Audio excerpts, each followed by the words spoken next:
دعا کرنے کا طریقہ، دیکھیے دعا کرنے کے طریقے میں بہت ساری چیزیں شامل ہیں. سب سے پہلی چیز تو یہ ہے کہ آپ جب دعا کریں تو بہتر ہے کہ آپ قبلہ رخ ہو کر کے دعا کریں. قبلہ رخ نہیں ہے تو بھی چلے گا، لیکن قبلہ رخ ہو کر کے کریں تو زیادہ بہتر ہے. ہاتھ اٹھا کے دعا کریں تو زیادہ بہتر ہے. اللہ کے نبی کی حدیث ہے کہ بندہ ہاتھ اٹھا کے دعا کرتا ہے تو اللہ تعالیٰ کو حیا آتی ہے کہ بندے کو خالی ہاتھ لوٹا دیں. دعا کے آداب میں سے ہاتھ اٹھانا ہے. باوضو ہو کے دعا کریں تو زیادہ بہتر ہے.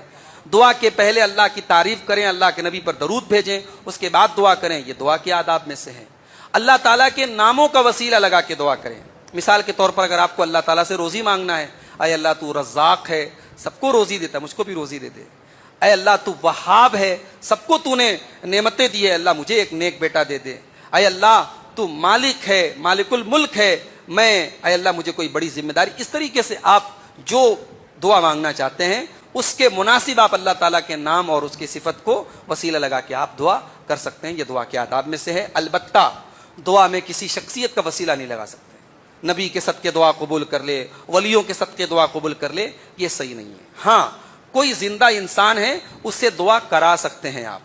کوئی مولوی صاحب ہیں، کوئی شیخ صاحب ہیں، کوئی اللہ کے نیک بندے ہیں، کوئی بزرگ ہیں، آپ ان سے جا کے کہیں مولوی صاحب، شیخ صاحب میرا بچہ بیمار ہے آپ دعا کر دیں، میری گھر میں کچھ تکلیف ہے آپ دعا کر دیں، وہ جائز ہے. لیکن کسی شخصیت کا وسیلہ لگا کے دعا یہ ٹھیک نہیں ہے. جی ایک سوال یہ آیا ہے کہ نماز میں ٹی شرٹ پہن کر کے نماز قبول ہوتی ہے کہ نہیں؟ بالکل ہو جائے گی. ٹی شرٹ بھی ایک لباس ہے. مرد کے لیے نماز کے اندر ناپ سے لے کر کے گھٹنے تک کا حصہ ڈھکا ہونا ضروری ہے، اور کندھے پر کوئی چادر کا ہونا ضروری ہے، کندھا ڈھکا ہونا ضروری ہے.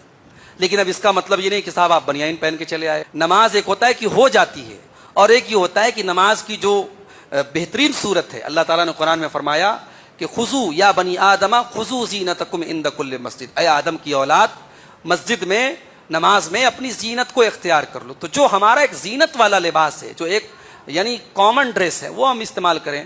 اب صاحب جس کپڑے کو پہن کر کے ہم محلے کے کسی آدمی کے سامنے کھڑا ہونا پسند نہیں کرتے، ہم وہ بنیان پہن کر کے جو ہے ہم نماز پڑھیں، یہ مناسب نہیں ہے. ایک ہوتا ہے پڑھ سکتے ہیں، اور ایک یہ ہوتا ہے یہ بہتر نہیں ہے. تو اگر مرد کا جو سطر ہے وہ ڈھکا ہوا ہے اور کندھے پر چادر ہے تو نماز ہو جائے گی. لیکن انسان اب جیسے ٹی شرٹ ہے تو ٹھیک ہے، ٹی شرٹ میں نماز ہو جائے گی. لیکن خواتین کے لیے ہتھیلی اور چہرہ اور ہتھیلی کے علاوہ باقی سارا جسم کور ہونا ضروری ہے. تو خواتین کی کسی ایسے کپڑے میں نماز نہیں ہوگی جس میں ان کے باقی بدن کا کوئی حصہ نظر آ رہا ہو. جی بغیر ہمیشہ ٹوپی نہیں سر کا نماز پڑھ سکتے کہ نہیں؟ بہت اچھا سوال ہے آپ کا. دیکھیے ٹوپی جو ہے ہمارے مذہبی کلچر کا ایک حصہ ہے. ہمارے